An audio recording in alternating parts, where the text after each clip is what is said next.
Hey there, everybody. Let's see, who do we have watching? Looks like we got 3 people watching. No one commenting yet. Been playing around with the lights down here a little bit, so let me know what you guys think of that. I think the reason why on my last stream things were kind of cutting in and out was because the lighting kind of was bad. So I've kind of improvised some new lighting. I moved my camera a little bit, threw some different lighting in the back. So I don't know. You guys let me know what you think of the new lighting. I know I've got a hot spot right there. I'm trying to figure out how to get rid of that. Jimmy's Tractor, how you doing, Jimmy's Tractor? Haven't talked to you in a while. I've got 20 people on here now already in 49 seconds, 50 seconds. So I have been kind of out of the loop for a little bit. We have been crazy busy. So busy that I've actually forgotten what we did Monday, Tuesday, and Wednesday of last week already. So Steve, how are you doing? Says looks good. Rail Afternoon, how are you? Lakeside Ranch, hey Jimmy Studio looks great, man. Barry Hanson, how are you doing, Barry? So I don't laugh at me, but when I say I improvised, my lighting in the front now is if you're in the aquarium business, you'll recognize that remote.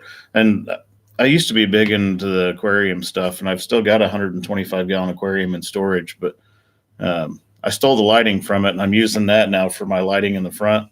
And then I've just got some little floodlights on a dimmer, let's see, in the back, so I can adjust a little bit of that. But anyway, we worked this morning. Joe Hupp, how are you doing? Says everything's great in the studio. But we worked this morning. We worked yesterday evening until about 6 o'clock. Worked the evening before that till about 6:30. John Dirt says, haven't been able to catch a live in a while. Lighting looks way better. Thanks for that. Jonathan, how are you doing? Says, hi, mate. Blue Line Landworks, how are you? Core Japan, have you seen the video I sent you? Did you send it to my email? Mm-hmm. I think I did. I don't remember. My days are all running together. Blue Line just finished spreading some gravel this morning. All right, we got 28 people on here. Let's get to what the title says. A special package has arrived, and for those of you that have been following the channel for over a year, you probably know what the special package is about. So it's closing in on that time of year, and last year we auctioned off a double-bitted axe and donated that money to 98.9 The Rock Hope for the Holidays. You can look that up. You can Google it and look that up. But Kansas City, Missouri, there's a radio station down there that every year around Christmas time, they give families in need a hand up. They don't give them a hand out, but they give them a hand up. So say it's a single mother, husband passed away, whatever, lost her job, car broke down. They will take her car to a facility and pay to have it fixed. If she's behind on light bills or rent or whatever, they will reach out to the landlord and the utility companies and take care of them. And also a local grocery store, well, it's a chain, small chain grocery store. They donate food and whatnot so they can actually have, provide Christmas dinner and stuff for their family. So that's what we did last year. And I'm going to use the same charity. But this year we've got kind of a bonus, and I'm going to reach out to some other places and see if we can sweeten the mix on this deal. But let me get this package. And I owe a big thanks to Jennifer Murtha Stevens. She's got a YouTube channel. Her husband owns Stevens Axe Works, and you can find them on Facebook. They don't use Facebook as much anymore. And she said to actually give you guys her phone number. So let me get her phone number for you. For any of you that are interested in vintage axes, hatchets, and whatnot, please reach out to Jennifer Murtha Stevens. And this is her phone number. So be ready to write it down. It is 724 513-5131. So again, 724-513-5131. That is how you can reach Jennifer Murtha Stevens. So Andy B, how are you doing? Nathaniel Lee, I did not get a new model, but you can see them better because they actually have lights on them now. Jimmy's Tractor, any plans on a 10,000 subscriber celebration? I don't know. But let's get to this box.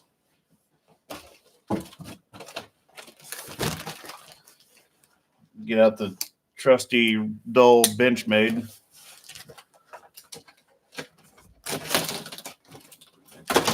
And this has been sitting here since Wednesday, and I've been itching to open it, but I didn't want to do it until I could do it on a live stream.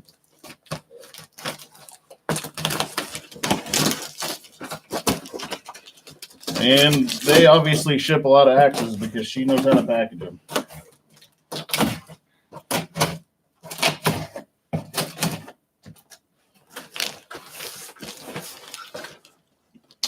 Joe Southern says, hey, what I miss? We're opening a package that was shipped to me that you guys will actually be able to bid on if you want to own these. And I'm probably going to do it in the same format as what I did last year. Last year, what I did, and D. McDonald won last year's auction. But the way I did it last year is, and please, nobody feel obligated to partake in this. If money's tight, I get it. If this isn't something you want to partake in, I absolutely understand. So if you can spare the money and you want to do something that will help a good organization, by all means, jump in on this. But please do not feel obligated. This isn't about making anybody feel left out or obligated to do anything. But the way I did this last year is I just had people email their what they were comfortable in spending, and the highest bidder transferred money to my PayPal, and I took that money directly to the bank for 98.9 The Rock Hope for the Holidays. So, but this is to Lakeside Ranch said, very cool benefit again this year to benefit the less fortunate. And depending on how much this makes, I'm going to kick some of my own money in on this, and we're going to really try to. Last year we were able to take $300 to them. So this year we're going to try to up the ante a little bit. Wow, these things are buried in here.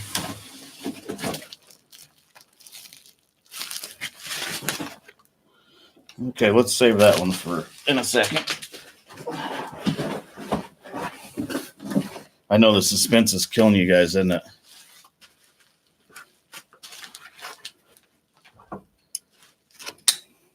So much tape.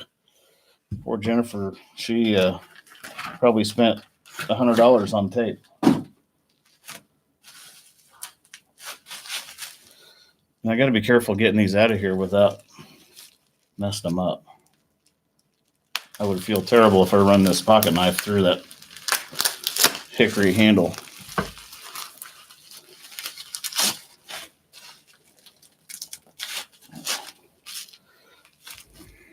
So this is a live stream on watching me try to get a package open that was professionally packaged. Okay, here is the first one. These are vintage axe heads that are rehandled.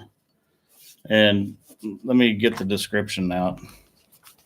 She sent it to me in a link because she forgot to put it in the packaging. So let me get to that. Okay, so this is a Collins single bit, 3.2 ounce head, 24-inch fawn's foot handle, and it has been vintage restored. So by vintage restored, it still looks old, but the stuff that they turn out are works of art. Mike Bradley says, hello, Jimmy. Pulled up to the field harvest time and received the notification about the live stream. Awesome benefit. And they go all out. You can see what they put in the end for the wedges. But these things are works of art. You could, you could take this out and use it, or you could do what D. McDonald did and hang it on the wall. So there's the first one. And by the way, that's where that hatchet came from too, was Stevens Axe Works. Jimmy's Tractor says 3.2 ounce or 32 ounce. 3 pounds, 2 ounces. Okay, now here's the second one, if I can get to it.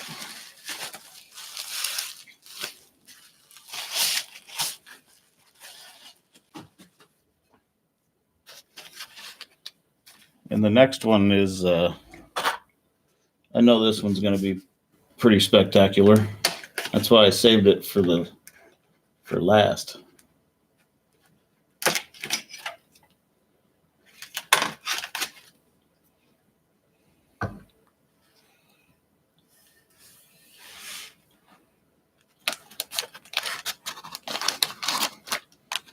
I also got to be careful getting these out of here because they are sharp.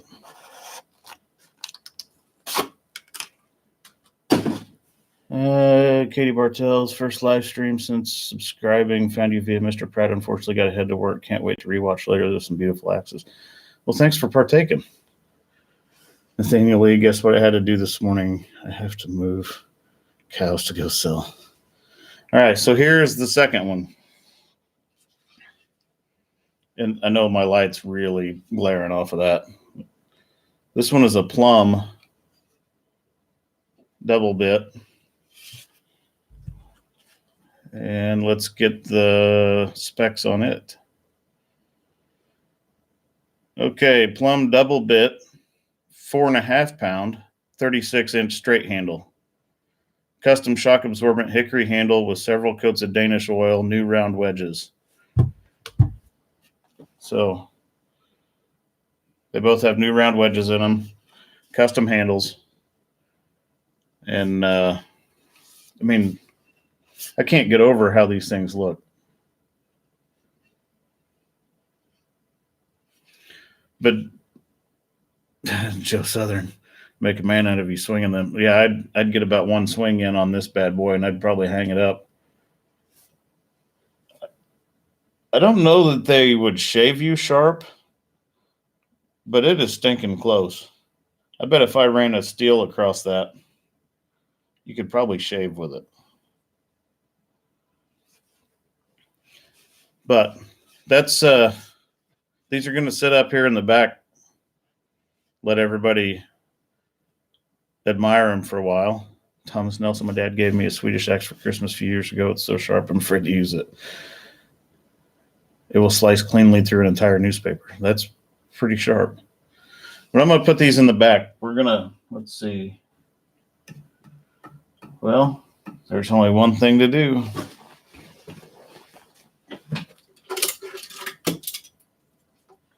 Uh-oh, had a crane accident.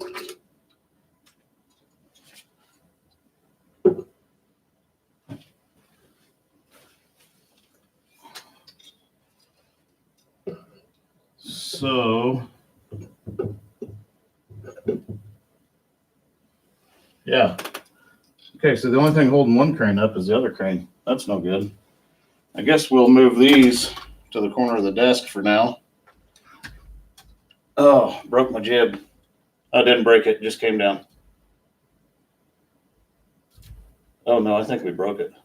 Oh, well, we'll put it at a 20-degree offset instead of 40.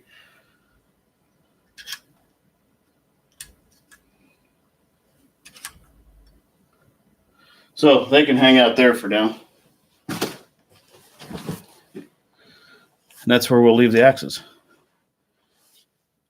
Jimmy's Tractor, love those Otis axes. Nathaniel Lee, do you know who Buck? I know who Buck and Billy Ray is. I haven't watched much of his stuff. It just, I don't know, not my style, I guess. I don't know. Pedro, that had to make a nice clickbait for a crane accident video. Randy with G4 told me I should do that. Like make a video of how, we turned the crane over and then show me turning one of these over. And here's the thing with me, and I've had people suggest clickbait and stuff. I don't do clickbait. I'm not a fan of it. I try to keep this channel as honest can be without getting people in trouble, and still keep it family friendly. So I do. Oh no, we're about to lose the picker. About to lose the GR1000. We probably better pull some boom in. We'll straighten the ropes out later. But yeah, I try to keep everything on this channel on the up and up, and as honest as I can make it, and still have it be family friendly. So Jimmy's tractor 43. What's the 43? But while I got everybody on here, I guess we'll talk about what we got coming up next week. Next week is going to be another very, very busy week. Monday, we have to go pull the docks out of the river. There's a couple videos of that already on the channel, so I don't know if I'll record any of that or not. Tuesday, Wednesday, guess what we're doing? A cell tower. So Tuesday, Wednesday, doing a 279-foot cell tower, and then going from the cell phone tower site Wednesday to a job where we're setting a 6,000-pound unit, or two 6,000-pound units 180 feet back on a roof. So there's that on Thursday, and hopefully Friday I'll be off. So I'm trying to take next Friday off.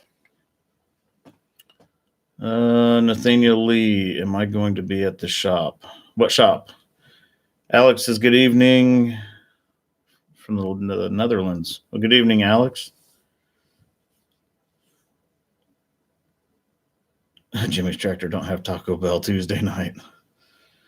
Yeah, the cell phone tower we're doing Tuesday and Wednesday. It's a short one, 279 feet.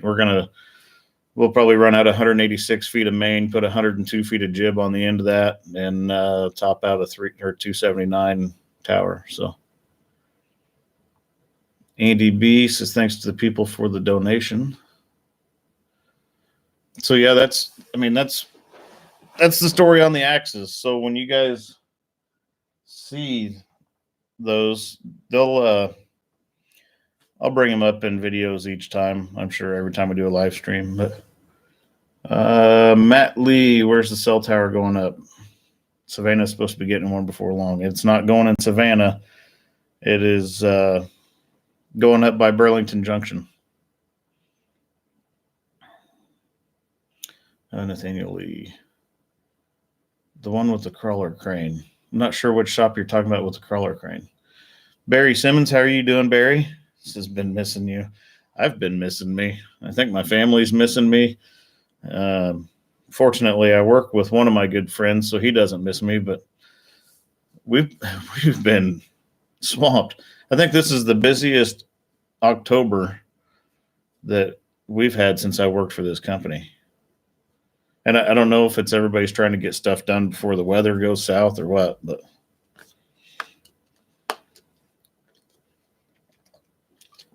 I do have some pictures, some updated pictures on Instagram. So if any of you guys are on Instagram, I occasionally throw some stuff on Instagram and give everybody updates of what's going on.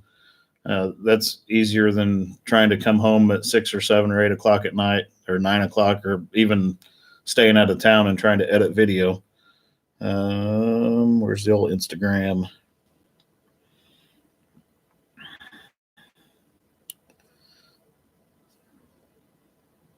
Come on now, there we are. So if you find that on Instagram, that is me. And there's some updated pictures.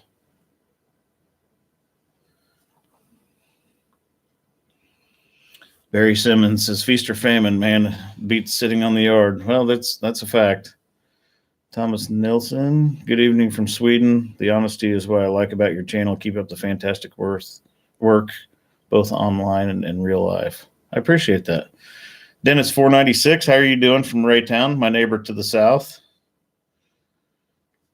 Let's see if we got any new pictures that we can pop up here on.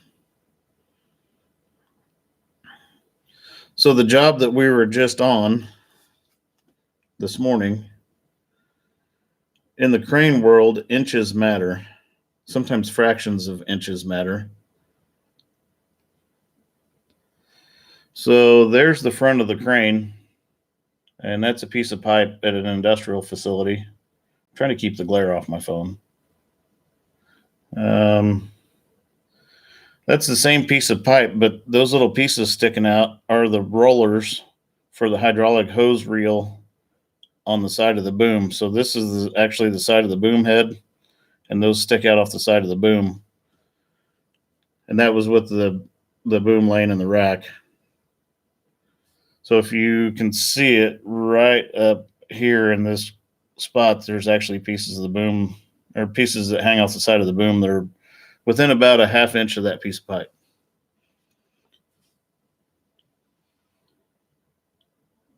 Robert Sullivan, how are you doing?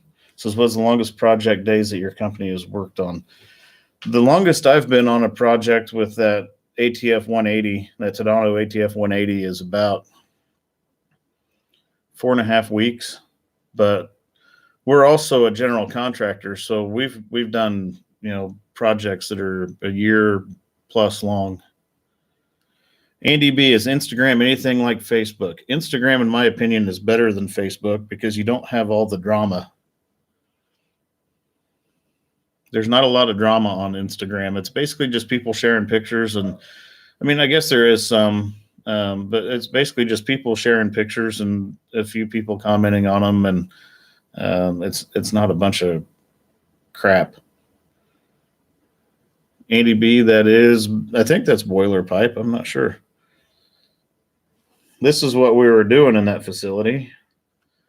So that's a 24,000 pound condenser unit right there.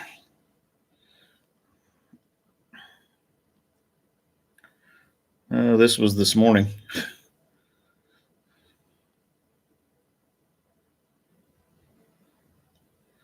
This also show you how tight of a fit it is in there. That's an outrigger beam next to a tank.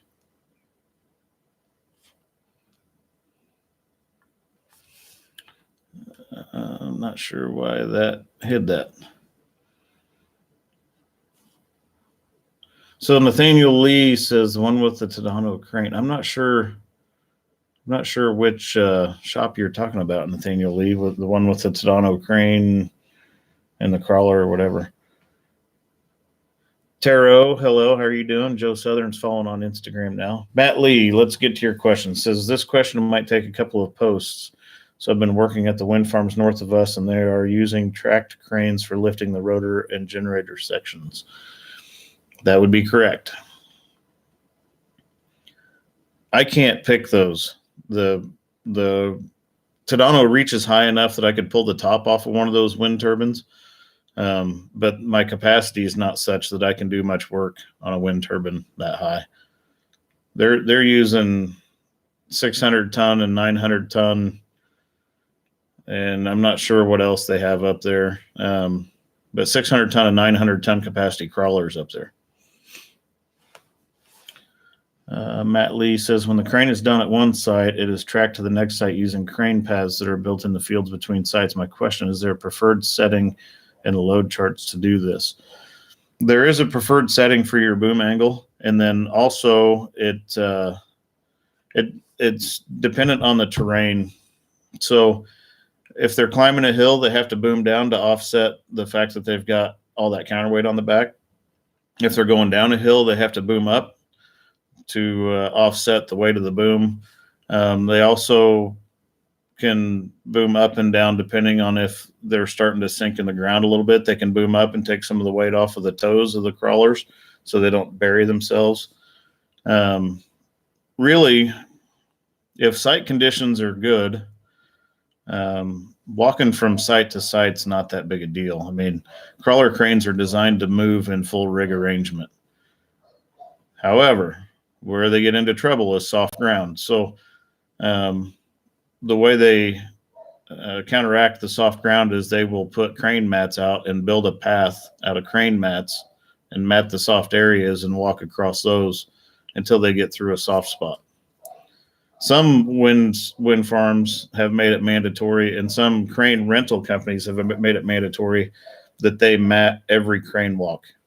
So basically, you will have 75 or so crane mats, sometimes even 100, and a couple telehandlers or track loaders with forks on them, constantly moving the crane mats in front of the tracks on the crawler. So there's that. But I mean, they do occasionally tip over doing that. And a lot of that is because they're trying to save time by not matting the soft spots. But sometimes things happen. There was an incident up in Iowa a year or two ago, and guy was walking a crawler through a field, and there happened to be an old house that had been in that field at one point in time, and the basement was backfilled, and no one knew about it. And the guy walked off into that backfilled basement and turned the crane over, and I believe the operator was killed in that one. I'm hoping I don't mess up your name. Is it Kieran? It says, hi from UK, been out with 130 ton, got winded out. So boring day. You'll have that on those crane jobs. I wind people out occasionally, especially with jib on. And we've got a lot of jib work this week, so hopefully the wind cooperates. Oh, Nathaniel Lee, my company shop. I will not be at the company shop this week. I will be out and about all week long. So I haven't been in our shop much at all recently. We spent 3 days up in Nebraska last week, and I got a picture of a really cool crane, and it's a Tadano. But on that project that we were on up in Nebraska, this is a GR 1600. So that is a rough terrain, 160 American ton capacity crane, an RT. So basically, this little fella is a die-cast GR 1000. This is its big brother.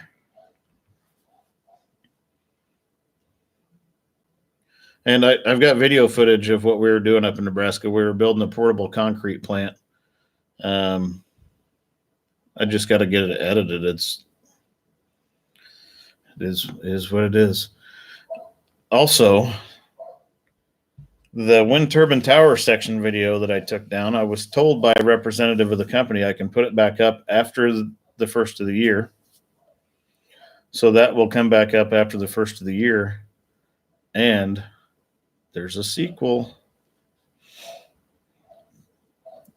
They may or may not have had us recover a second tower section from a ditch. Allegedly. Rumor has it, potentially. So sometime after the first year, that video will come back up. Which actually, I might take the footage and just edit a completely new video.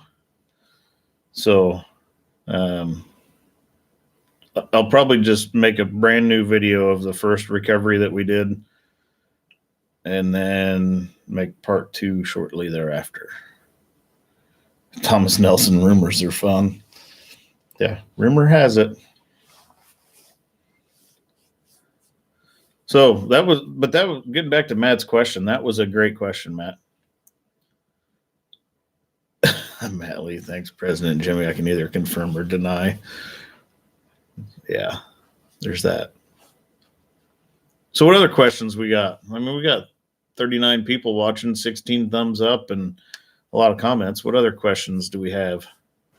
Wow, those lights are pretty bright. That kind of makes me look a little shiny right there, doesn't it?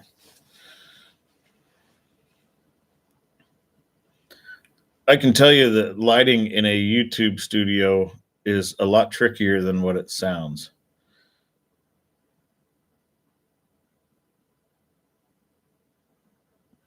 Kieran asks, what are your over percentages for working, like WLL working load limit in the U.S.? Are you talking about for rigging?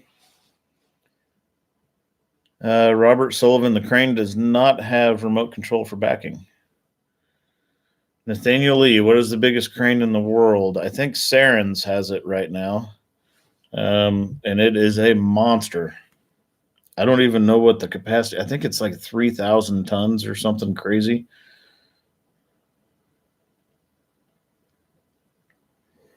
Let's just Google knows.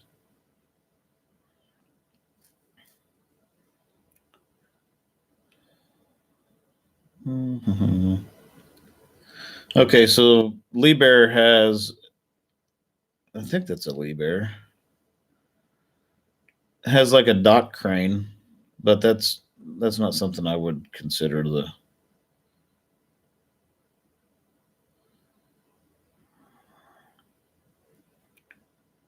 Yeah, there's barge mounted cranes. So are you talking land base, Nathaniel Lee? And then Kieran, were you asking the over percentage for rigging or for the crane?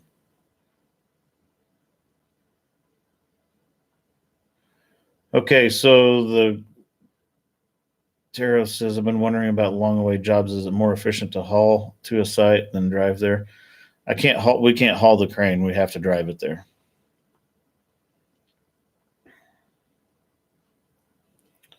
New England Endler says, I used to run a crane moving logs around. I loved the job. Nathaniel Lee Land. Okay, Thomas Nilsson asks a good question. Says, what's the legal axle limit on the roads over there? 20,000 pounds on steer axles, 30,000 pounds, I believe, on spread axles, and 25,000 on tandems. Richard Coggins, how are you doing? Andy B says the lights in the room look great. Thanks for that, Andy. Joshua 79C, yep, that's actually, he said many types of cranes, got to be more specific on what category when coming to the heaviest, largest capacity. The largest hydro is the Liebherr 11200.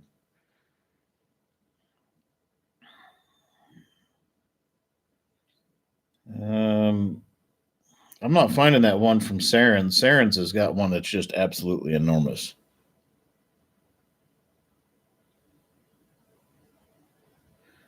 Lyle Hall, semi-submersible, 7,000 ton, maybe more now. That's insane. I can't imagine the rigging required for a 7,000 ton capacity crane. So Liebherr's got an LR 13,000, which has a capacity of 3,000 tons. The crane itself weighs 748 tons, and that's a picture of that little fella, which that's enormous. Robert Sullivan, curious about how long the rubber tires last on the crane. They'll last a long time. We've got the tires that are on the 180G that I operate on the channel. They're the original tires, and it's a 2013. The tires were molded in 2012, so they've been on it since the crane was built in 2013. We've put, oh shoot, I bet we've put 45,000 miles on them. Maybe 40.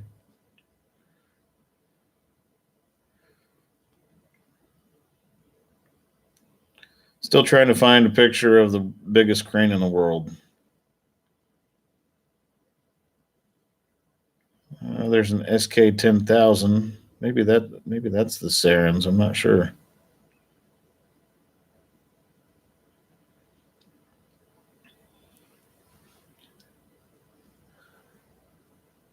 Robert Sullivan says, very impressive. Thanks for answering my questions. I'll answer any question that I know the answer to, and if I don't know the answer to it, I'll try to find the answer for you, which is what I'm doing right now, trying to find the answer to a question.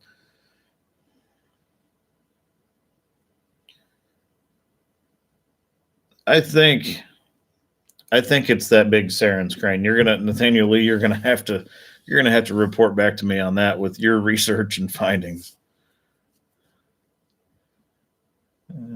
Andy B, seen a video this week. Miller built a new 100-ton rotator and they tested it to 230 tons, if I'm not mistaken. I saw that same video. I would like Miller to bring that over so I can pick it up with our Tadano. Joshua 79C found a link if I could post it. Post away, my friend. Yes, dear. I need you to help me rig up your thing for the apples. Okay. I'll be up shortly. You should be able to post it now, Joshua. Thomas Nelson Biggie had a big one. It looks like a huge derrick on a rig or on a ring. Tara was 220. So Miller tested it to 220,000 pounds, I'm guessing. Yeah, if Miller on that video, I think I saw it. They picked up a couple rotators or something with it at the same time. Which, I mean, that's impressive for a rotator. Being that I live in the crane world, when I see a 100-ton rotator, that doesn't set off fireworks for me. Because I mean, realistically, if I rigged the Tadano up right, what's that Miller rotator weigh? 100,000? And it's picking what? If it's picking 100 tons, that's 300,000 pounds. If I rig the Tadano right, I could pick that 100-ton rotator up while it was picking the other two rotators up using the Tadano.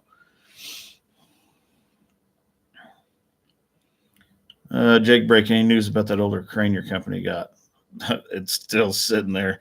I can tell you the news that everybody knows, and that's that I'm not going to run it.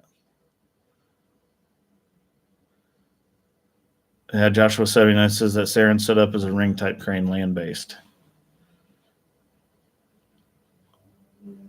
So thanks for finding that, Joshua.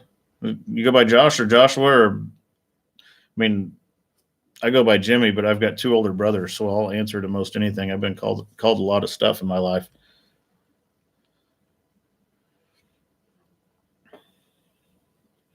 So what other fun stuff have we been doing? Trying to show you guys pictures of stuff because I haven't gotten videos out yet.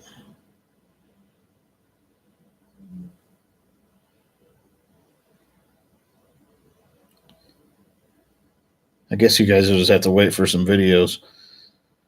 And I'm so stocked up on footage right now that I haven't been recording some of the redundant stuff that like house picks and whatnot. So Shane Davis, can you explain parts of line and how it increases your lift capacity? I don't have my dry erase board down here anymore. I donated it to my daughter's bedroom because she needed something to keep her a little more organized.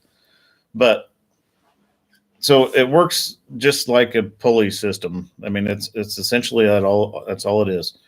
So when you have one part of line comes down, like the line pull on the Tadano is 16,750. When you run that rope through the sheave on the block, the bottom block, which is just a pulley, and then you attach it back up to the tip of the boom, then you've doubled the line pull on the crane, but you've cut the speed in half. So you take that 16,750 and you've turned it into 33 and some change. Each time you run that rope over a pulley and back down, then you increase the capacity by another line pull amount. So each part of line I add, it increases the capacity on that Tadano by 16,750. However, each time I do that, it starts cutting the speed down. So if I put two parts of line in, it's half as fast as a single part of line, but it's twice as strong. And if I put 4 parts of line in, it's 4 times as strong, but it's 1/4 the speed. And I've got a 7 shiv block and 7 shivs up top. So I could technically put 14 parts of line on that crane, but you would be able to watch and time the speed of the block with a sundial. I mean, it would be terribly slow, but it'd be ridiculously strong. And Barry Simmons called me anything but late to eat. Joshua says blocks multiply the rope's ability to increase its pulling lifting capacity. That's why sets are so useful in the hoisting and recovery industries. Absolutely. Nathaniel Lee is Liebherr mobile crane category, mobile lifting capacity 1,200 metric tons. That's the 11,200 is 1,200 metric tons, I believe.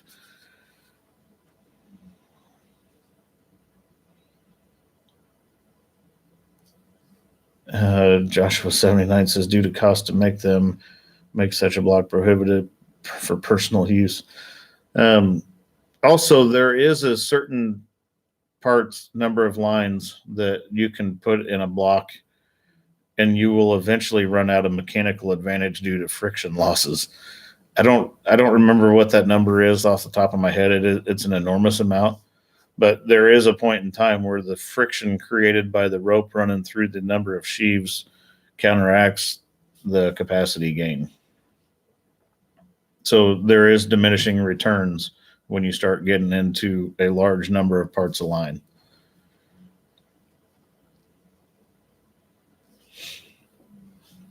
So there's that. Joshua, yeah, that is a touchy subject.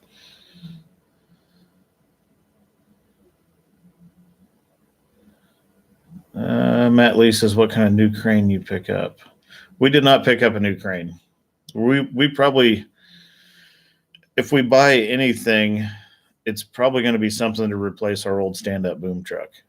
And I would really like to see us buy something that would replace it. That crane's starting to show its age.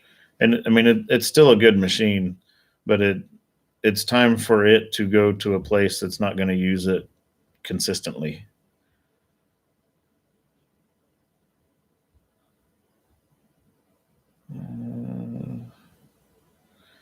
Kieran says, try the new LB90T with Vario ballast. Very good at long radius. That Vario ballast system is a pretty neat system. It's been in use for quite some time on some of the crawlers, but they're putting it on hydros now, and it's pretty neat. You can adjust how far your counterweights are from the center of rotation. So you can basically take your 20,000 pounds or 10,000 pounds of counterweight and essentially make it feel heavier to the crane by moving it further from the center of rotation. Shane Davis, how does a crane operator get picked to operate a 5,000-ton crawler that's ordered 2 years in advance?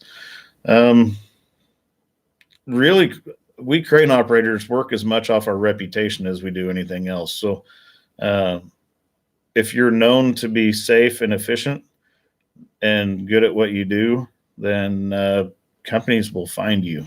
That's kind of how that works. Barry Simmons, I was out on a job in Washington State back in '81. Lamson was there. It took all day for his block. Let's see.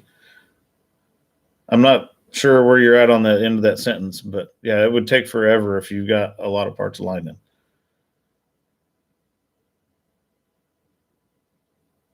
in. Josh said, someone asked if you come in to help Ron in a recent video he posted from September of a rolled over load of pipe. Would have helped him out. If Ron wasn't 6 hours away, I would love to work with Ron.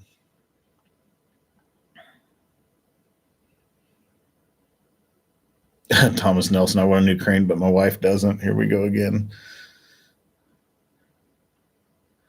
Cam Mack, preference, Tadano or Liebherr? That right there. I've operated both. Liebherr makes a great machine. Tadano is just stellar when it comes to customer service. Andy B says, have to go, Jimmy. When is the next live stream? Hope everybody has a great week. I'm not sure when I'll do the next live stream. This one was just kind of an impromptu because I could not take it anymore. I had to open that box and show those off.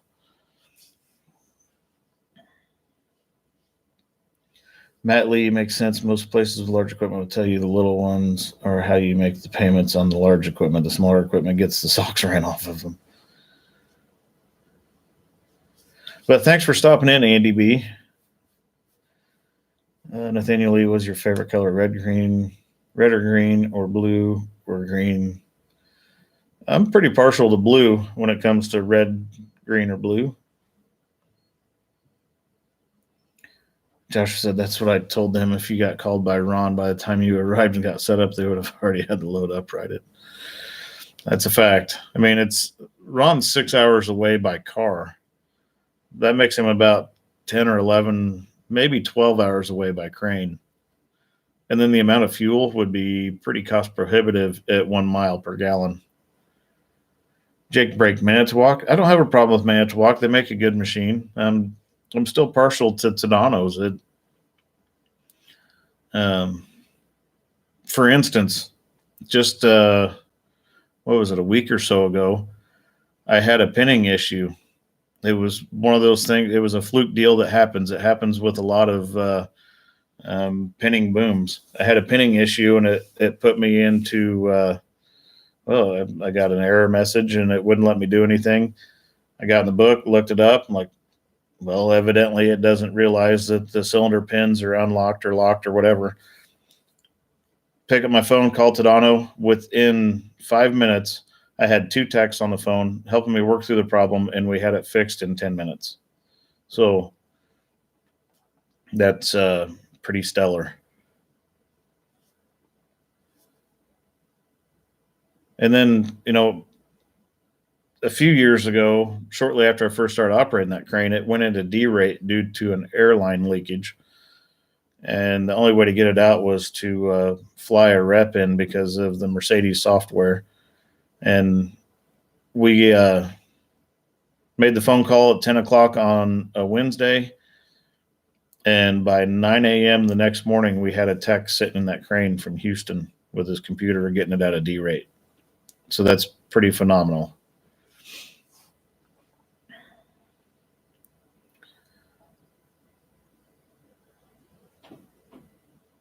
Joshua said you'll know the situation when you get time to watch the video at nearly two hour long video.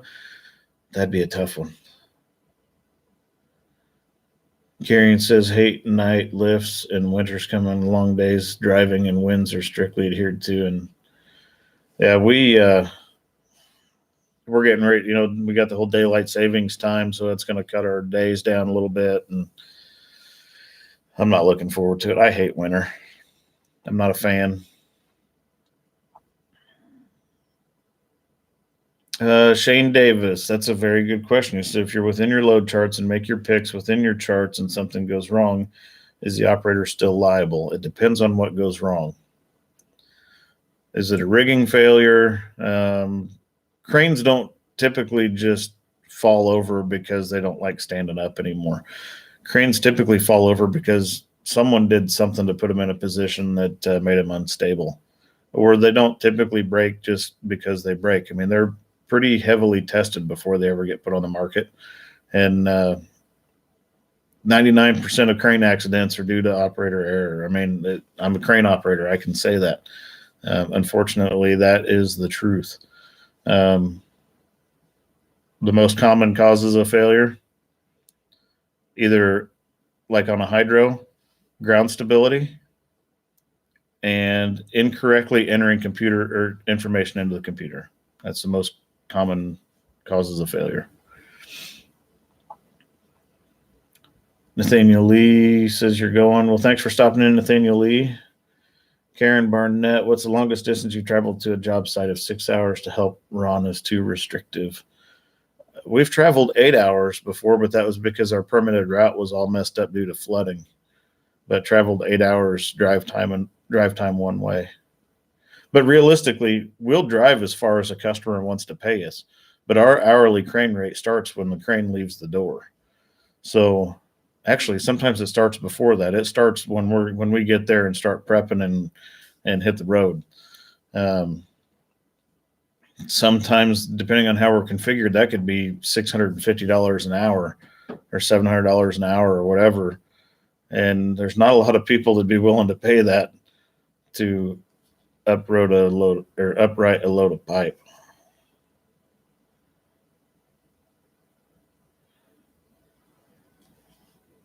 Opposite reality. Hello, searching for random live stream. Found this one. Well, welcome to the channel. Dalton Feeks, how are you doing? Says the tunnel burns more fuel than they can make. It drinks death like wine. It absolutely does. Load of pipe was still strapped. Yeah, I mean, that would be a tough one. upright and a load that can shift would always be scary. Matt Lee, as we said before here, the equipment is so good, it's the service that sells. Make no difference what color the machine is. That's a fact. And realistically, if a person, I'll give you an example. Say a person lives in an area that Case has the market cornered. They've got a service department every 25 miles. They've got all the support in the world, the spare parts, the technology, the people, everything that can support that machine within 25 miles of a customer. That customer would be foolish to go buy a Caterpillar if the nearest Caterpillar dealer is 200 miles away. In order to keep a machine profitable, you got to keep it running. The easiest way to keep it running is to have good product support. All machines are going to break down at some point. It doesn't matter who makes it or how new it is. Machines are going to break down at some point. The key is how quickly can you get that machine back up and making money. Shane Davis, as a crane operator, what would be my dream pick? My dream pick, and I've only had it happen a few times, is to pull into a place that's 12 inches thick concrete and pick up something like a container that's 25,000 pounds. You don't even have to hang any counterweight. You just roll in, throw some little round mats down, or you may not even need them at all if you're on 12 inches of concrete, and pick a 20,000 pound container with the old Tadano. That's the kind of stuff that makes us lazy. Those are the ones we enjoy.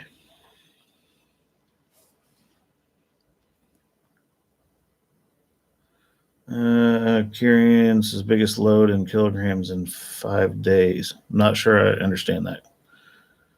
45 Nuts, how are you doing? Says once had an air starter set by a 2-hour taxi ride from a cat dealer.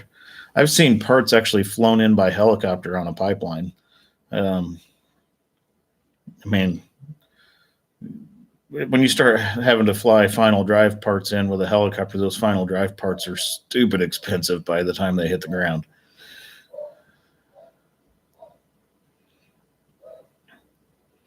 But I've been running this for about an hour. My wife needs some help. She's making apple crisp, and you guys will enjoy this. She's got one of those clamp on the counter hand crank apple peeler things. Me being the mechanically inclined individual that I am, decided that wasn't quite efficient enough. So I took the hand crank off and made it where my 1/2-inch cordless drill fits the thing that spins the apple. And let's just say I can peel an apple in about 1 second, maybe a little less with that apple peeler. However, it slings apple peel to the ceiling. Yeah, spindle. That's what I was looking for. Shane Davis, so you don't enjoy the higher lifts even if they're light. I don't know. The more boom you have out, the more responsibility you have. So there's always that. Joshua says even as humans break at some point, having a hospital close enough to handle the situation also helps. That's a fact. Paul Lynch says hi from Ireland. Love the channel. Thanks for that. So I appreciate you guys helping this channel grow the way it has. It still just blows my mind, the interaction you guys have with it and the sharing it with your friends. And it's people watching it that's, they watch a video on their phone or whatever, and then they go share it with 10 or 15 people like, hey, you got to check this out. And you guys have done spectacular with that, and I greatly appreciate it. Matt Lee, just thought about your fundraiser. Maybe you could run a fundraiser on one of your live streams. Might be a good way to raise a few more funds.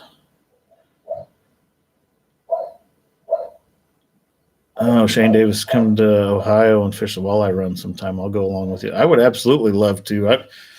There's a little bit of walleye fishing around here, but not a lot. Karen Burnett, thanks, Jimmy, for all your time. Your wife is very understanding having you speak with us. This is bye from now from Australia. She's been very understanding with this whole YouTube thing. And in the very beginning, I was hitting it hard and spending just hours and hours and hours. And I had to find a point in there to cut back a little bit And then work happens. I get bombarded with work and it makes it hard to edit. And some days I get home and I'm like, man, I need to edit a video. And it takes some creativity to edit a video. And after blowing your mind up, setting cell phone tower all day long, creativity is kind of hard to come by.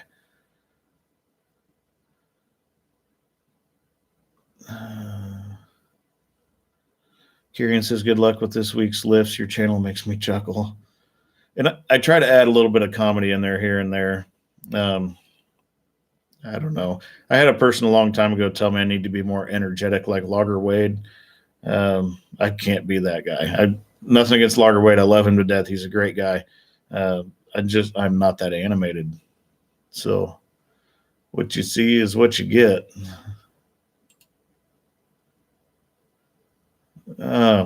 Good save on that one. Good save on that one, Joshua. Yeah, Shane, shoot me an email, and if I got time, I'll absolutely make a trip out there to catch some walleye. Walter Matson, how are you doing? Says your channel is great the way it is. Ron Pratt, how are you doing, Ron?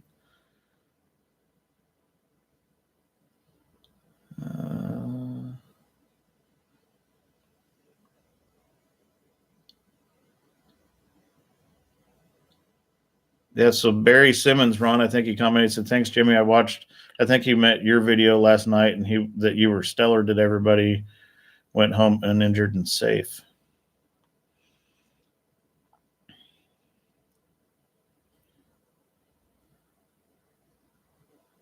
Ron's getting ready to head to church. Oh, Nathaniel is gone. See ya. Nathaniel Lejeune, I guess is his name. He's out. Oh, yeah, I have yet to view Ron. I'm going to watch that video, 2 hours of it. I don't know that I'll get to it tonight. I may throw it on the old projector in the basement. But it's 4:58 here. I got to go help my wife make apple crisp if I want to eat any of it. So you guys want me to record some video of me peeling those apples using the drill on the apple peeler? I mean, it would be kind of funny. So we can throw that up on the old YouTube channel. We'll see how it goes. One of them, she'll be upset. I guarantee she'll be upset because I'll just let her rip and that apple will explode like a grenade in the kitchen. So why not? Okay. Well, with that, Ron, enjoy your evening at church. Thanks for stopping in. Everybody else, I greatly appreciate all of you. We will touch on these axes some more in the future when we get a little closer to doing what we're going to do with them. With that, everybody have a good rest of your weekend and a fantastic week next week. I will try to get a video uploaded tomorrow. We'll see how it goes. I appreciate everybody's support. And with that, To the Top Crane is out.